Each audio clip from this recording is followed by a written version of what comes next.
उल्टा तो ना रहा है, जो लिखो वही उल्टा तो ना रहा है, देखो सही होगा। अच्छा ठीक।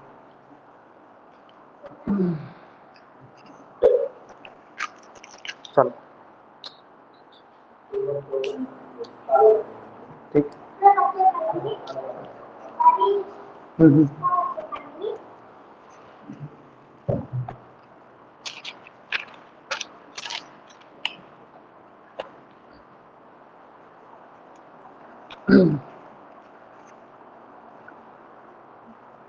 गुड मॉर्निंग स्टूडेंट्स, मैं आशुतोष शर्मा उन्नयन सेवा समिति की तरफ से। मैं अभी आपको जैसा दिख रहा है कि उन्नयन सेवा समिति शिक्षा परियोजना के तहत मैं आपको अंग्रेजी विषय में आज एक नया टॉपिक स्टार्ट कराऊंगा, जिसका कि नाम है टेंस। हम टेंस को काफ़ी तरीके से डिफाइन करते हैं, जैसे कि सबसे पहली बात तो ये है, सबसे मेन जो मकसद होता है टेंस सीखने का वो ये है कि हम जो हिंदी है उसको अंग्रेजी में कन्वर्ट कर सकें, जिससे कि कंपोजिशन वाला जब पार्ट आएगा तो हमें कोई भी दिक्कत ना हो कि किस प्रकार से हमें कोई चीज़ बनानी है, या फिर लेटर एप्लीकेशन में भी कोई समस्या नहीं होनी चाहिए। तो ऐसी जो सारी कठिनाइयां हैं उनको दूर करने के लिए सबसे पहले अपन को टेंस सीखना बहुत आवश्यक है। और टेंस में भी 5 या 6 नंबर की हमारी correct form of the verb आती है, तो correct form of the verb का भी अध्ययन करेंगे, टेंस का भी अध्ययन करेंगे। तो हम आज का टॉपिक डालते हैं टेंस।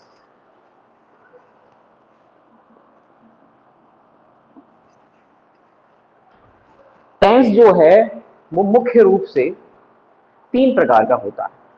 जैसा कि आप सभी जानते होंगे कि टेंस के कितने प्रकार हैं और किन किन प्रकारों में उसको आगे डिफाइन किया गया है। जैसे कि अब आप जब देखोगे कि जो टेंस है वो 3 प्रकार का होता है। सबसे पहला होता है प्रेजेंट, दूसरा होता है पास्ट और तीसरा होता है फ्यूचर। टेंस मेनली कितने प्रकार का होता है? 3 प्रकार का, प्रेजेंट, पास्ट और फ्यूचर। देखिए, जो प्रेजेंट टेंस है और ये पास्ट टेंस है, ये जो है उनको कहते हैं वास्तविक काल। मतलब आप कह सकते हैं कि इनको टेंस के रूप में मेनली यही 2 टेंस होते हैं। जो ये फ्यूचर है इसको टाइम कहा जाता है, क्योंकि इसके बारे में हमें कुछ भी पता नहीं होता कि ये आगे चलकर क्या होने वाला है, किस प्रकार ये आगे चल के भविष्य में जो होने वाला है उसको अपन बिल्कुल सही तरीके से डिफाइन नहीं कर सकते, इसलिए इसको टाइम कहते हैं। लेकिन जो ग्रामेरियन है उन्होंने इसको टेंस के रूप में ही व्यक्त किया गया है। ठीक है, तो अपन इसको अभी के लिए हम इसको केवल टेंस कहेंगे।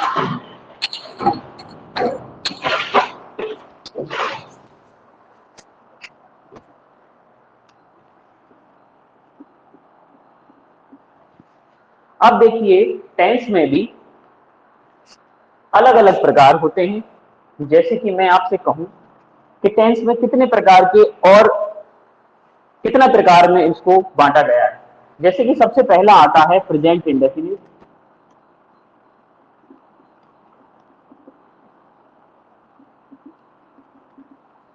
दूसरा आता है प्रेजेंट परफेक्ट,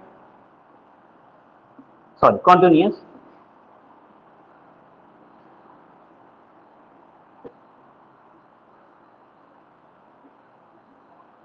कॉन्टिन्यूअस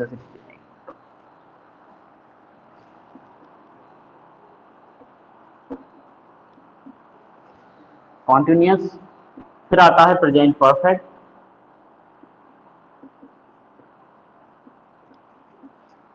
उसके बाद में आता है present perfect continuous.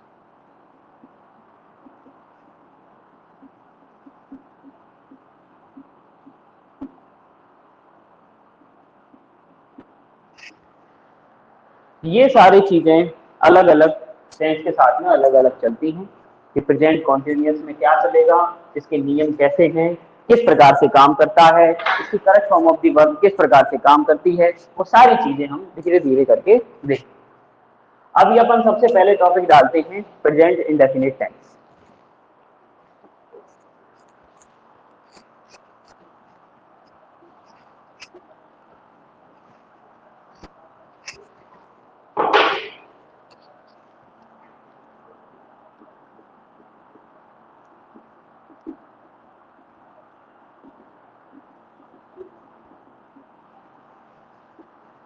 Present indefinite tense, ठीक है। अब देखिए प्रेजेंट इंडेफिनिट टेंस में सबसे पहले हमें इसकी पहचान पता होनी चाहिए कि इसकी पहचान क्या है। देखिए जैसे कि आप जानते हैं कि प्रेजेंट का मतलब होता है वर्तमान काल, कि वर्तमान काल में जो क्रियाएं हैं जो चल रही हैं और वर्तमान काल की आदतें, वर्तमान काल में होने वाले सारे कार्य, ये सारे किसमें होते हैं, प्रेजेंट इंडेफिनिट में होते हैं, ठीक है। वर्तमान काल में जितने भी कार्य चल रहे हैं वो सभी किसमें होते हैं, प्रेजेंट इंडेफिनिट में होते हैं। जैसे कि अब देखिए इसकी पहली पहचान नंबर 1 में जैसे मैं आपको बताऊं, पहचान नंबर 1 क्या है, हिंदी वाक्यों की बात करें, जब आप हिंदी से अंग्रेजी में वाक्यों को कन्वर्ट करेंगे तो हिंदी वाक्यों में जो पहचान होती है, ता है, ती है, ते है, ताहू आदि शब्द आते हैं, वो सारे वाक्य प्रेजेंट इंडेफिनिट टेंस में कहलाते हैं। मैं इसको लिख देता हूं, आप अपनी अपनी नोटबुक निकालें और उसमें जिस तरीके से आपको लिखाया जाए और उस तरीके से आप इसको लिखते चले जाए। जैसे कि जिन हिंदी वाक्यों के अंत में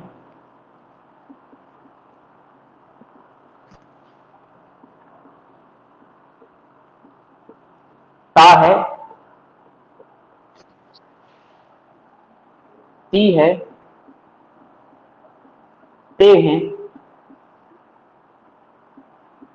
ताहू आदि शब्द आते हैं,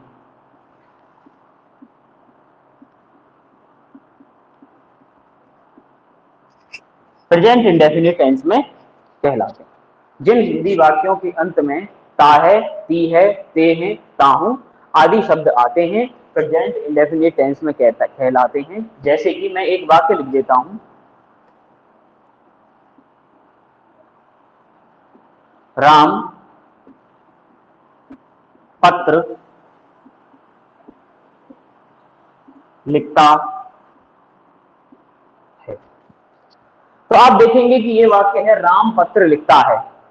इस वाक्य में देखते हैं कि ये ता है आ गया पीछे, तो हमें इसको देखकर समझ जाना है कि ये वाक्य सिंपल प्रेजेंट टेंस का है, प्रेजेंट इंडेफिनिट टेंस का है। अभी केवल हमें पहचान देखनी है कि ता है आ गया, इसके बारे में जो आगे नियम है वो हम आगे चल के पढ़ेंगे। पहले ये देखते हैं केवल कि पहचान कैसे होगी टेंस की, क्या आ गया, ता है। तो ता है आ गया, तो ये जो वाक्य है वो किस में होगा, प्रेजेंट इंडेफिनिट टेंस में होगा। तो हमें जो वर्ब है, वर्ब सब्जेक्ट के अनुसार, सब्जेक्ट कौन है यहाँ पर, राम, कर्ता, कर्ता के अनुसार जो वर्ब है वो हमें यहाँ पर लगानी है। किस प्रकार से, इस कर्ता के अनुसार वर्ब लगेंगी और जब करेक्शन ऑफ द वर्ब आती है तो उसमें यही पहचान काम आती है। ये तो हिंदी की पहचान है, जब आपको इंग्लिश की पहचान लिखाई जाएंगी तो खाली स्थान में correct form of the verb भरकर आप इसको आसानी से कर सकते हैं। और correct form of the verb का जो पूरा पोर्शन है लगभग 5 से लेकर 6 नंबर का होता है, वो बहुत ही सरल तरीके से आप इसको कर सकते हैं। पहचान एक बार आपको पहचान देखनी है क्या है और फिर उसके अनुसार रिक्त स्थान में वर्ब भरनी है, ठीक है। जैसे कि अब यहां तक हिंदी की पहचान ये हो गई, ठीक है। दूसरी पहचान आती है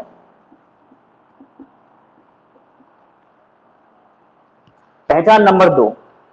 हिंदी की पहचान के बाद में अब हम अंग्रेजी की पहचान देखेंगे कि ऐसी कौन सी एडवर्बियल वर्ब हैं जिनको अपन लगाएं जिससे कि वो एक प्रेजेंट इंडेफिनिट टेंस में आए। जैसे कि देखो, पहचान नंबर 2 क्या कहती है? जिन अंग्रेजी वाक्यों के अंत में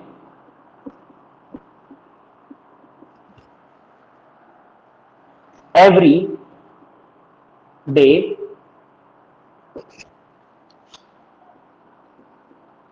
every morning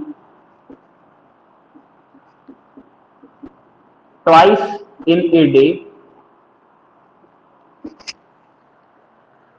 every day every morning twice in a day daily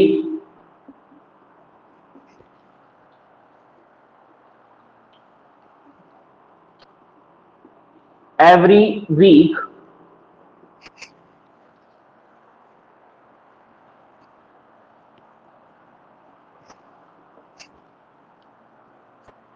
never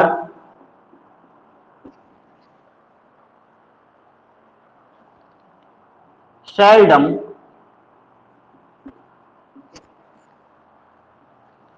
आदि शब्द आते हैं।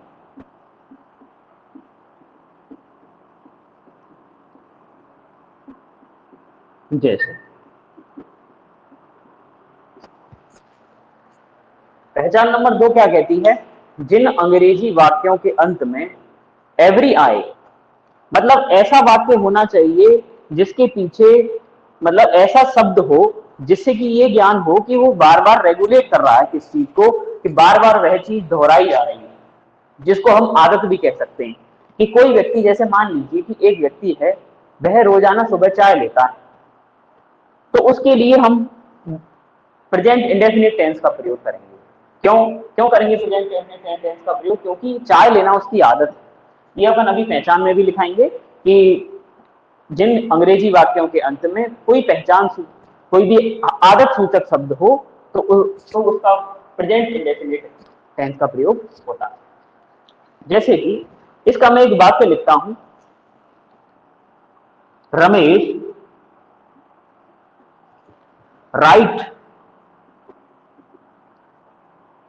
writes a letter daily। Ramesh जो है वो पत्र लिखता है। देखिए यहां पर आप देख रहे होंगे कि ये डेली है। डेली आ गया तो मतलब ये कैसा सूचक शब्द हो गया? आदत हो गई उसकी कि रोजाना वह एक पत्र लिखता है। तो रमेश राइट्स ए लेटर, देखो रमेश क्या है? एक सिंगुलर है, एक वचन करता है, तो इसके अनुसार हमने एक वचन कर्ता के अनुसार ही सिंगुलर वर्ब लगाई है, एस या ई एस, राइट्स। ठीक है, ये हमारी हो गई पहचान। अभी पहचान नंबर 2, एक बार आप ऐसा करिए, इसको नोट कर लीजिए, फिर मैं पहचान नंबर 3 दिखाता हूं। आपके पास 1 मिनट का समय है, 1 मिनट में आप इसको नोट कर लीजिए।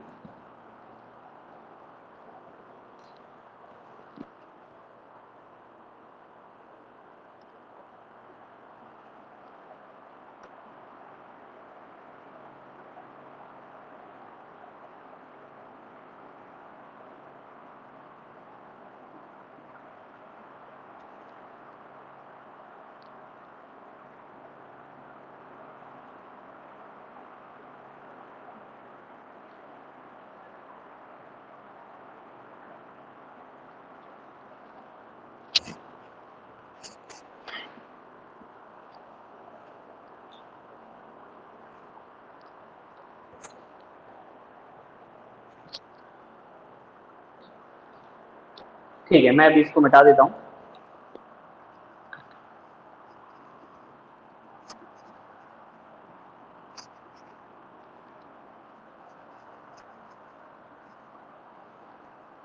देखिए देखिए पहचान नंबर 3 क्या कहती है? पहचान नंबर 3 कहती है कि वाक्य कैसा होना चाहिए? सार्वभौमिक सत्य, मतलब यूनिवर्सल ट्रुथ, मतलब ऐसी चीजें जो संसार में होती हैं और किसी भी व्यक्ति का इसमें कोई भी व्यक्ति इसमें परिवर्तन नहीं कर सकता। जैसे कि देखते हैं पहचान नंबर 3 क्या कहती है।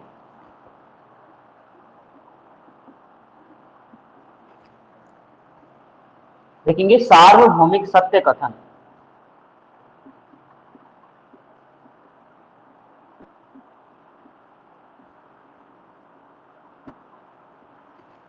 सार्वभौमिक सत्य कथन, जिसको हम अंग्रेजी में कहते हैं यूनिवर्सल ट्रुथ। सार्वभौमिक सत्य कथन, जिसको हम अंग्रेजी में कहते हैं यूनिवर्सल ट्रुथ। जैसे कि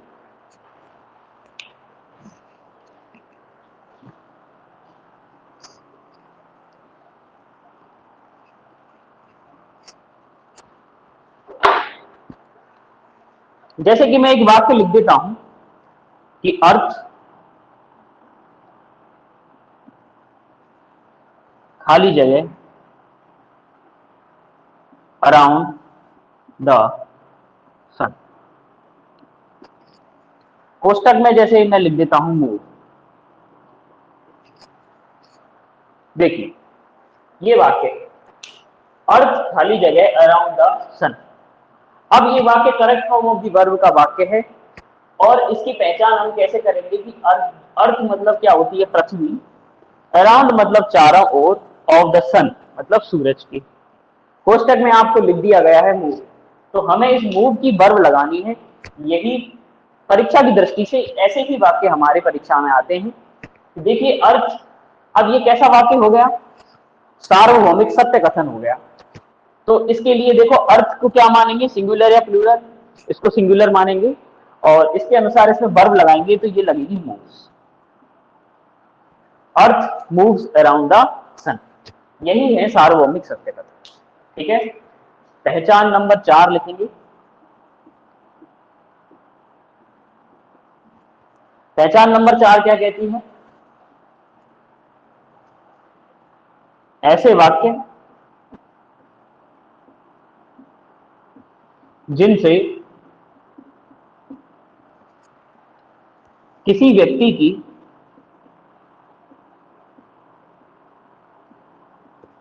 ऐसे वाक्य जिनसे किसी व्यक्ति की आदत के बारे में, ऐसे वाक्य जिनसे किसी व्यक्ति की आदत के बारे में जानकारी मिलती है,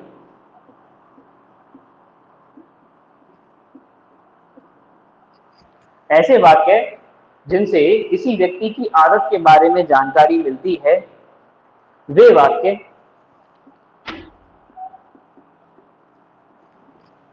प्रेजेंट इंडेफिनिट टेंस के अंतर्गत आते हैं। पीआई लिख देता हूं, पीआई के अंतर्गत आते हैं। इसका एक उदाहरण लिखें तो रमेश, जैसे कि रमेश रोजाना चाय लेता है। ठीक है, तो आ जाएगा, जैसे इसको मैं अगर बनाऊं तो ये बन जाएगा रमेश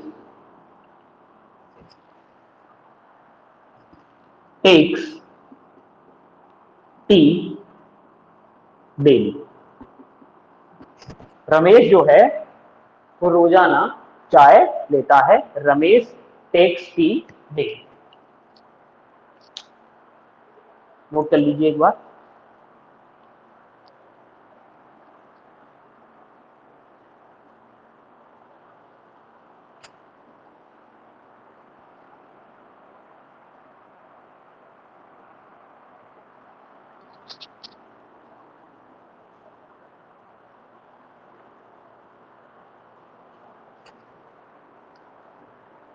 देखिए बहुत ऐसा कोई कठिन कार्य नहीं है इनको करना।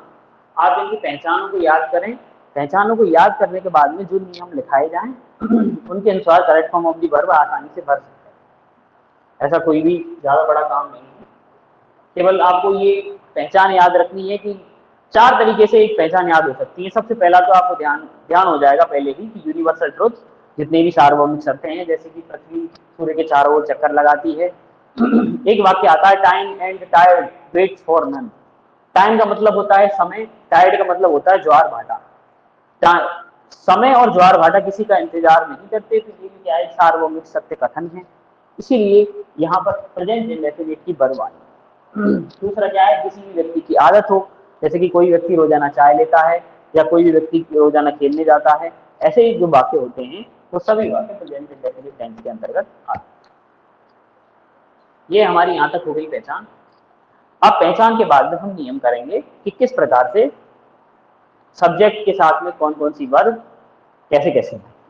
ठीक है,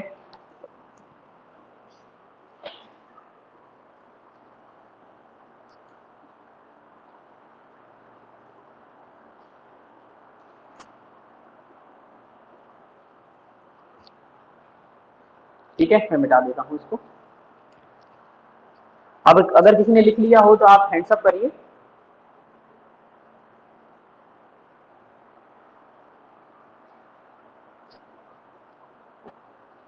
मैं समझ जाऊंगा, आप सभी लोग हैंड्स अप करिए जैसे लिख लिया हो तो आपने।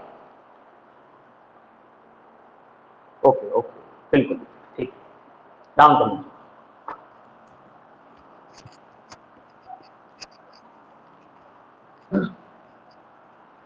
अभी तक एग्जाम ऐसे अभी तक मैंने अभी केवल पहचान लिखाई है, एग्जाम ओरिएंटेड अभी क्वेश्चंस में कराऊंगा, जिससे कि आपको वो सीधे सीधे क्वेश्चन ऐसा है कि वो देखने को मिल जाएंगे। क्यों? क्योंकि वहां पर ज्यादातर correct form of the verb के क्वेश्चन पूछे जाते हैं। तो किस प्रकार से आपको करेक्ट वर्ब भरना है, मेन काम हमारा ये है। एग्जाम आपका एग्जाम अभी बहुत समीप में है, तो इसलिए हमारा मेन मकसद ये होना चाहिए कि हमको वर्ब भरना आना चाहिए कि किस प्रकार से वर्ब भरी जा सकती है। देखिए, पहले आप नियम देख लीजिए। नियम नंबर 1 क्या कहता है?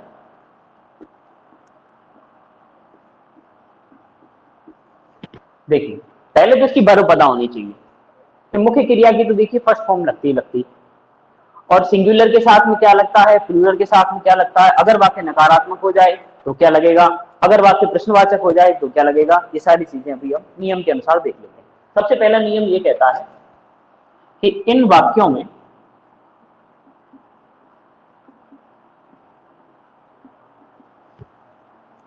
कर्ता फर्स्ट पर्सन,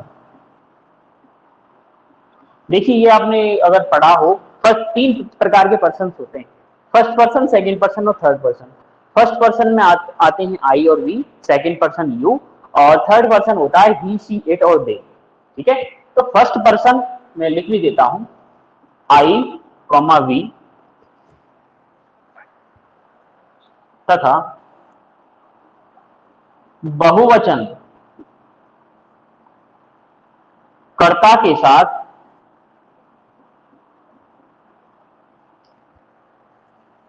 मुख्य क्रिया की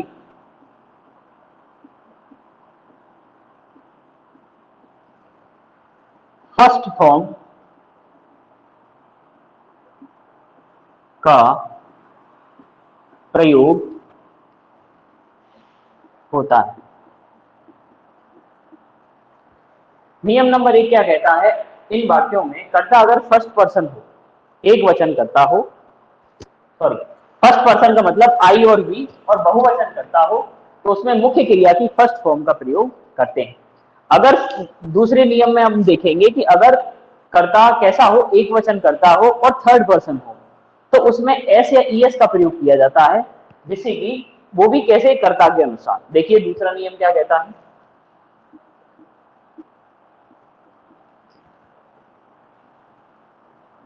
लिखेंगे यदि कर्ता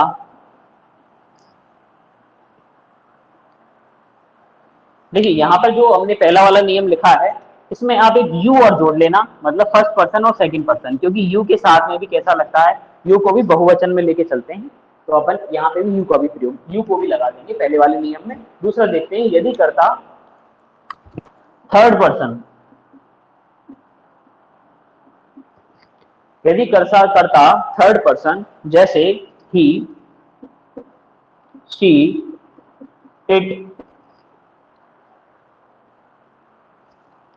और यदि कर्ता third person he, she, it और एक वचन, जैसे राम, मोहन, सोहन। यदि कर्ता third person he, she, it, एक वचन जैसे राम, मोहन, सोहन आदि हों, तो मुख्य क्रिया की फॉर्म का प्रयोग, मुख्य क्रिया की फर्स्ट फॉर्म का प्रयोग करते हैं। मुख्य क्रिया की फर्स्ट फॉर्म का प्रयोग करते हैं तथा एस या ईएस जोड़ते हैं। मुख्य क्रिया की फर्स्ट फॉर्म का प्रयोग करते हैं तथा एस या ईएस जोड़ते हैं। ये हमारा नियम नंबर 2 हो गया। ठीक है, एक नियम नंबर 3 और आएगा दे के लिए। ये दे भी कैसा होता है, थर्ड पर्सन होता है, लेकिन इसके साथ में प्लूरल वर्ब का प्रयोग होता है। क्यों? क्योंकि अब आप जब आप देखते हैं दे, तो दे के अर्थ में जैसे कोई भी एक समूह है, अब वो समूह को अपन को जैसे व्यक्त करना है तो कहेंगे दे। दे का मतलब वे। अब वे क्या हो गया, बहुवचन हो गया। तो इसके ये जो है वो पहला वाला नियम है, इसके अनुसार ही काम करता है। जैसे कि अपन लिखेंगे यदि कर्ता थर्ड पर्सन, यदि कर्ता थर्ड पर्सन दे हो तो मुख्य क्रिया की एमबी फर्स्ट का प्रयोग करें। एमबी फर्स्ट का प्रयोग करते। ठीक है, ये नियम हो गए कि इन वाक्यों में देखिए सबसे पहला नियम क्या कहता है कि यदि कर्ता कैसा हो, फर्स्ट पर्सन हो, आई वी यू। अगर आप देखो यहाँ पे भी लिखना चाहें तो आप देखो यहाँ पे भी लिख सकते हैं, ऐसी कोई भी समस्या नहीं है कि आई वी यू और बहुवचन हो, वचन है। अगर आई वी यू और बहुवचन करता हो तो मुख्य क्रिया की फर्स्ट फॉर्म का प्रयोग करेंगे। और यदि दूसरा नियम क्या कहता है, यदि कर्ता third person he see it और एक वचन करता हो तो मुख्य क्रिया की फर्स्ट फॉर्म के साथ में एस या ईएस का प्रयोग करते हैं, जैसे कि हमने बताया है। और अगर कर्ता थर्ड पर्सन दे हो तो दे के साथ में बहुवचन वर्ब का प्रयोग होगा, ऐसा ईएस का प्रयोग नहीं होगा, केवल हम मुख्य क्रिया की फर्स्ट फॉर्म का प्रयोग करेंगे। ठीक है, आप इसको एक बार नोट कर लीजिए। 1 मिनट का समय है, जिनके नोट हो जाएं कृपया अपना हैंड रेज करना।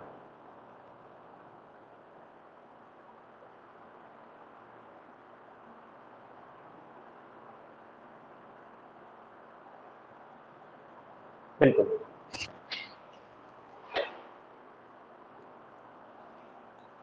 जहां तक बात समझ में आ गई हो तो मैं इसको बता दूं, या आप एक बार इसको नोट कर लीजिए। नोट हो गया हो तो हैंड रेज कर दीजिए, जिससे कि मुझे पता लग जाएगा कि नोट हो चुका है।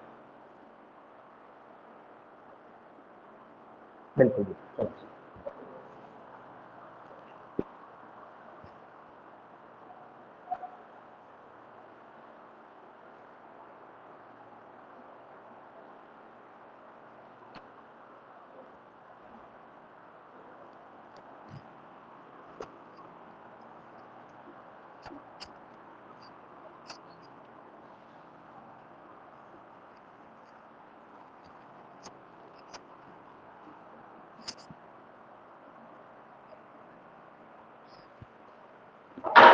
देखिए अब नियम नंबर 3 क्या कहता है। अब हमने अभी साधारण वाक्यों की बात कर ली कि साधारण वाक्यों में किस प्रकार से हम वर्ब लगाएंगे, ऐसे गेस का प्रयोग करेंगे एक वचनकर्ता के साथ में, बहुवचनकर्ता के साथ में हम केवल मुख्य क्रिया की फर्स्ट फॉर्म का प्रयोग करेंगे। जैसे कि अब देखिए कि यदि वाक्य नकारात्मक हो जाए, नियम नंबर 3 सॉरी 4, नियम नंबर 4 क्या कहता है कि यदि वाक्य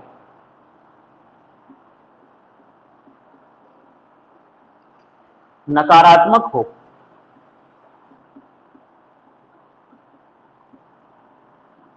नकारात्मक का मतलब नेगेटिव। ठीक है, यदि वाक्य नकारात्मक हो तो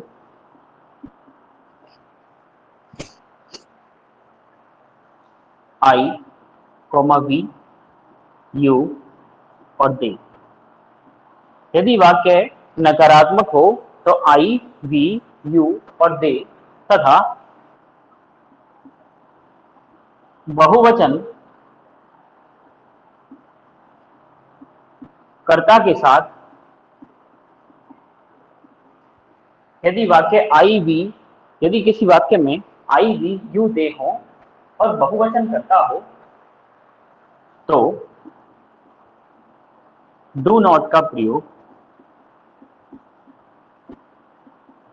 करते हैं। यदि किसी वाक्य में आई वी यू दे तथा बहुवचन करता हो तो उसके साथ में डू नॉट का प्रयोग हम करते हैं। जैसे कि मैं एक वाक्य लिख देता हूं, वह रोजाना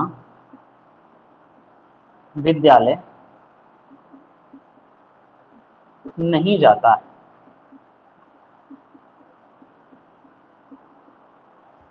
देखो ये वह है, ये हमारा एक वचन में चला गया, तो इसको, हाँ ठीक है, चलो कोई, इसको तुम कर लेते हैं। वह करेंगे तो वो एक वचन में चला जाएगा, फिर मैं समझा नहीं पाऊंगा। इस प्रकार है, देखिए, तुम रोजाना विद्यालय नहीं जाते हो, ऐसा करेंगे।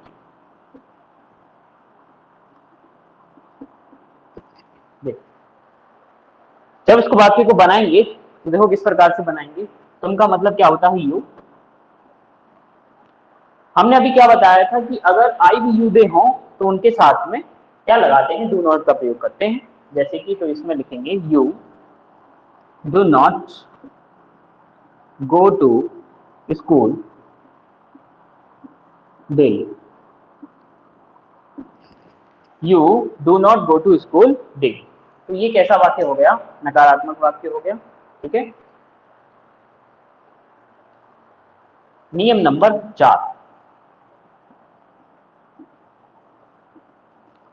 5।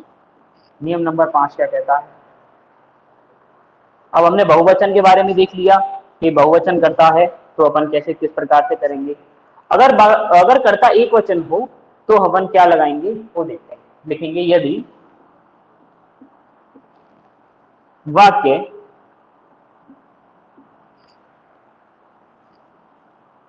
में ही, शी, इट और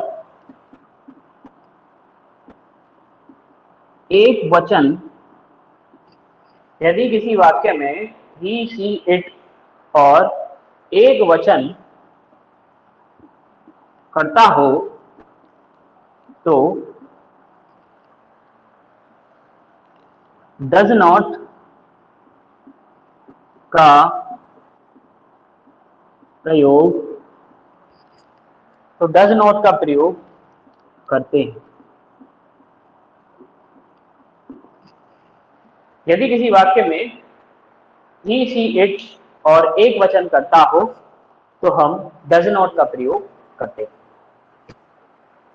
लास्ट में इन सभी के फॉर्मूले लिखा दिए जाएंगे कि किस किस प्रकार से कहाँ पे किस चीज की पोजीशन कहाँ होती है। तो आप आसानी से वाक्यों को कन्वर्ट, हिंदी से अंग्रेजी में कन्वर्ट कर सकते हैं। और अंग्रेजी की जो पहचान लिखाई है उन पहचानों के माध्यम से आप correct form of the verb का जो खाली रिक्त स्थान आएंगे उनमें आप correct form of the verb भर सकते हैं। आप यहाँ तक लिख लीजिए, 1 मिनट का समय आपके पास में, फिर आगे वाले नियम करते हैं।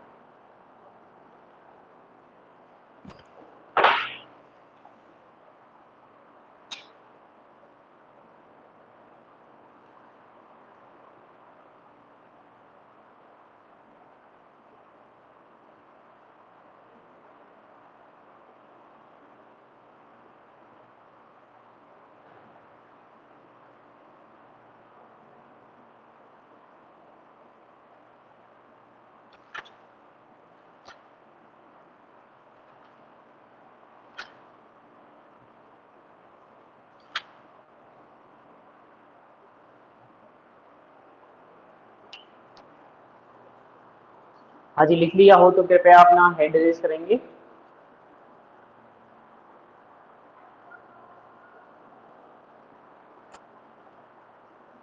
जी बिल्कुल।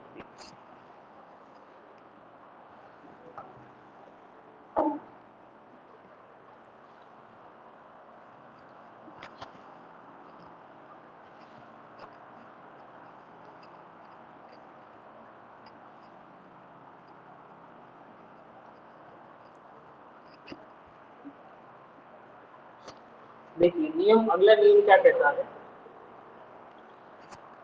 अब तक हम नकारात्मक तक बात कर चुके हैं। अब अपन प्रश्नवाचक को देखेंगे कि किस प्रकार से प्रश्नवाचक वाक्यों में वर्ब का प्रयोग होगा सब्जेक्ट के साथ में। देखिए नियम नंबर 6 देखेंगे प्रश्नवाचक वाक्यों में। देखिए जो मैंने पहले जो नियम लिखाए हैं इनमें जो आई वी के साथ में मतलब प्लूरल वर्ब का प्रयोग होगा, ठीक है। और जो अपनी आई वी है, यू है, दे है, इनके साथ में प्लूरल वर्ब का प्रयोग होगा। तो मुझे बार बार लिखाने की आवश्यकता नहीं है, मैं केवल अब इतना लिखा देता हूँ कि प्रश्नवाचक वाक्यों में उसको कैसे आगे लेके जाया जाता है और किस प्रकार से वर्ब लगाई जाती है। जैसे कि लिखेंगे प्रश्नवाचक वाक्यों में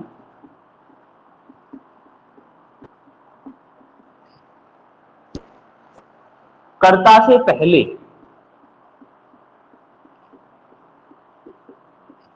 प्रश्नवाचक वाक्यों में कर्ता से पहले डू ऑब्लिक डज का प्रयोग करते हैं। प्रश्नवाचक वाक्यों में कर्ता से पहले डू ऑब्लिक डज का प्रयोग करते हैं। जैसे कि हम देखते हैं, जैसे क्या राम, हम वही वाक्य लेंगे विद्यालय जाने वाला किस, क्योंकि उसी से ज्यादा अभी अपन ने शुरू में वही लिया था तो अपन वही ले लेते हैं। बाकी जो प्रैक्टिस है वो अपन लगभग 50 वाक्य करेंगे जिससे कि correct form of the verb हमारी प्रेजेंट इंडेफिनिट टेंस की गलत ना हो। क्या राम विद्यालय जाता है, प्रश्नवाचक चिन्ह। ये देखो प्रश्नवाचक वाक्य। सबसे पहले हमें वाक्य में ये देखना है कि कर्ता कौन है, डूअर कौन है। तो डूअर है हमारा राम। राम के अनुसार पहले वर्ब देखनी है। हमने अपने अभी बताया था कि राम क्या है, एक सिंगुलर है, एक वचन करता है। तो एक वचन कर्ता के साथ में एक वचन की वर्ब आएगी। जैसे कि does Ram go to school, does Ram go to school, क्या राम विद्यालय जाता है। यह हमारे क्या हो गया, प्रश्नवाचक वाक्य हो गया। बिल्कुल बेस से लेकर चलेंगे और जो हमारे लास्ट तक, जो टॉप तक जो correct form of the verb आती है वहां तक देखेंगे। अभी आप बिल्कुल, मैं बिल्कुल नीचे इस तरह से लेके चल रहा हूँ, ठीक है। दूसरा नियम नंबर 7 क्या कहता है।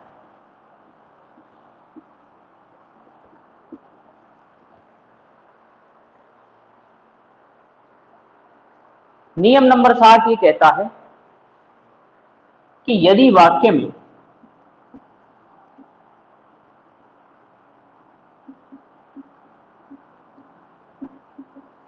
नियम नंबर 7 क्या कहता है कि यदि वाक्य में प्रश्न सूचक शब्द, प्रश्न सूचक शब्द का मतलब क्या होता है कि ऐसे शब्द जो उस वाक्य को क्या बना देते हैं, प्रश्नवाचक बना देते हैं।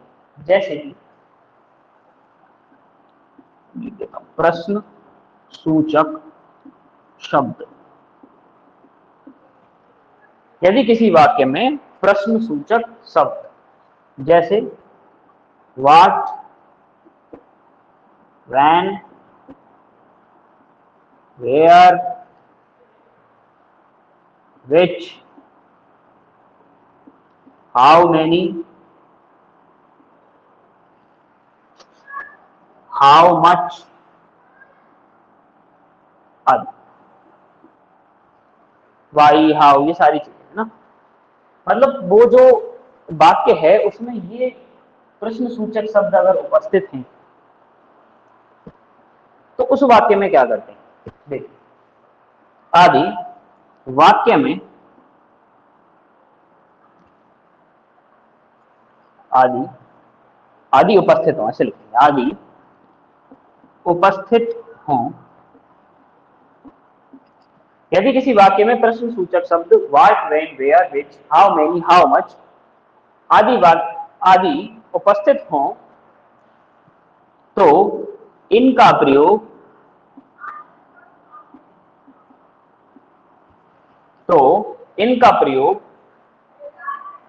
सहायक क्रिया से पहले करते हैं।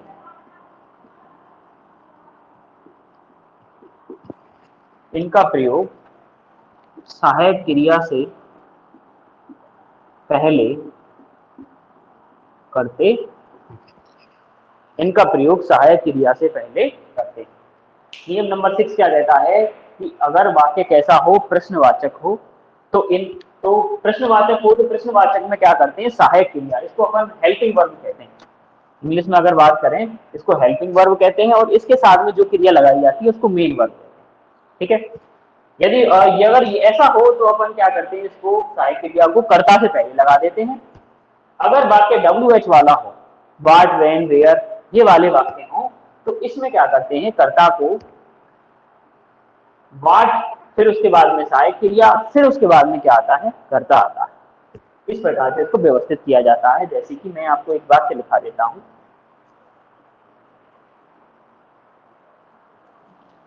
कितने विद्यार्थी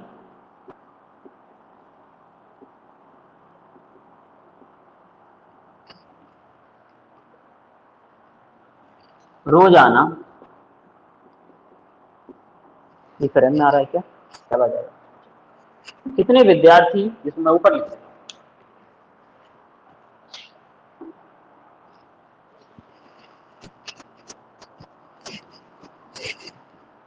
ऊपर, जैसे कि यहां लिख देता हूं मैं, कितने विद्यार्थी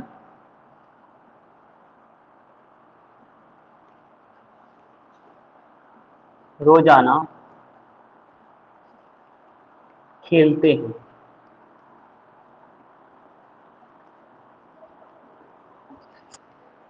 ये वाक्य है जैसे कि कितने विद्यार्थी रोजाना खेलते हैं।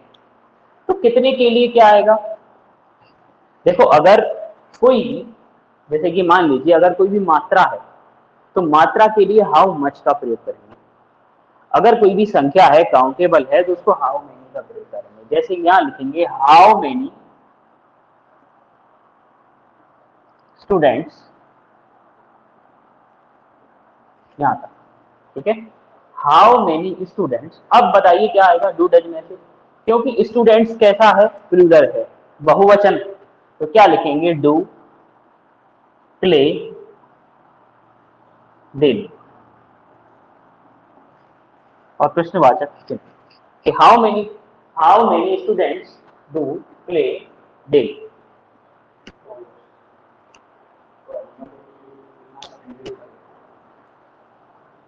अब किसी विद्यार्थी को कुछ पूछना है तो कृपया अपना हैंड रेज करिए।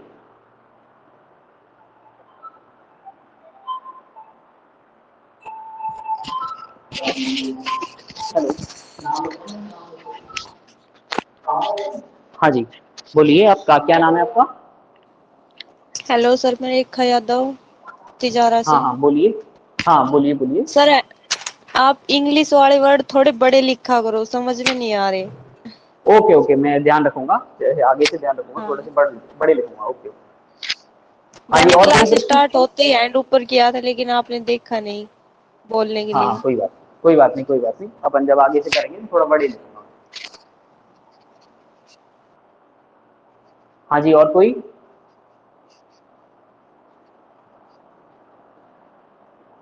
हेलो, हाँ जी, सुमन जी बोलिए।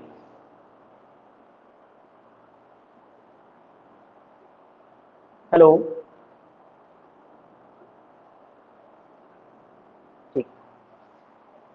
बबली जी का कहना था थोड़े वर्ड बड़े लिखेंगे, तो हम, ऐसा है कल से जैसे क्लास लगेगी तो थोड़ा सा उसको बड़ा कर देंगे, शायद ऐसी कोई समस्या वाली बात नहीं।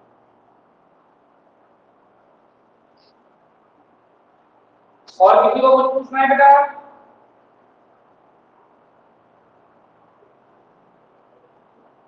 हाँ जी, हाँ जी, श्याम।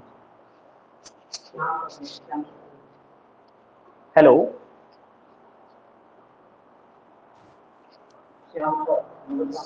हाँ जी, श्याम सर जी बोले। हेलो। हेलो, नमस्कार एक सर। तो बोलिए सर। जी नमस्ते नमस्ते नमस्ते।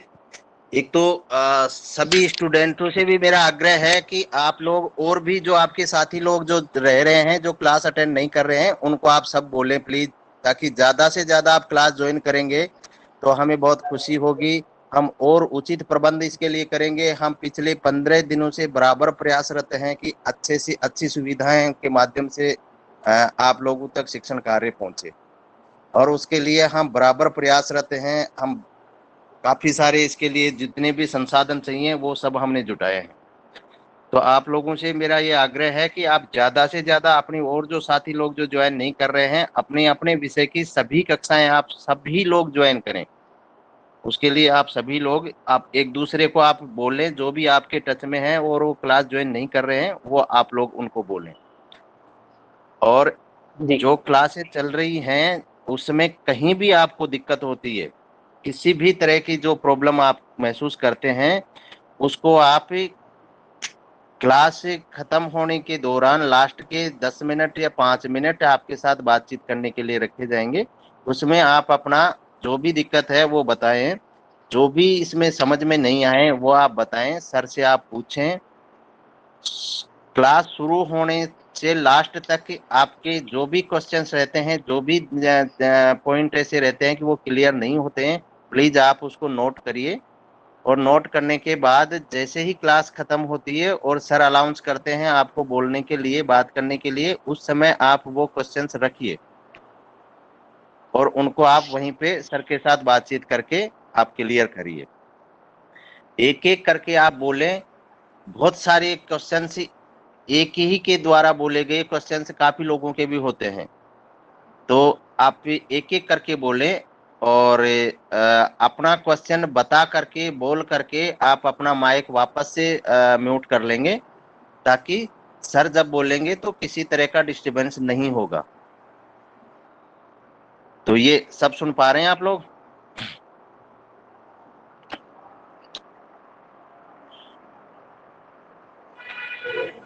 हेलो। जी सर। जैसा कि ठीक सर है ने सर, अभी ठीक है। बताया कि हाँ, ओके सर, जैसा कि सर बात ने अभी बताया कि कोई भी बच्चा हो, जैसे कि उसको कोई भी क्वेरी आ रही है, तो आखिरी के जो 10 मिनट हैं, आप क्वेरी सेशन रहेगा, उस समय आप जैसा कि पूछ सकते हैं कोई भी चीज़, उसको हम आसानी से बताएंगे। और आपको कोई भी टीचिंग संबंधी कोई भी समस्या आए, जैसे कि अभी बबली जी ने बताया कि थोड़े जो शब्द हैं वो छोटे हैं, तो हम कल से पूरा प्रयास करेंगे उन शब्दों को थोड़ा बड़ा करने के लिए। ठीक है, आज के लिए इतना ही। तो अपन अब इस टॉपिक पर कल बात करेंगे। ठीक है, धन्यवाद।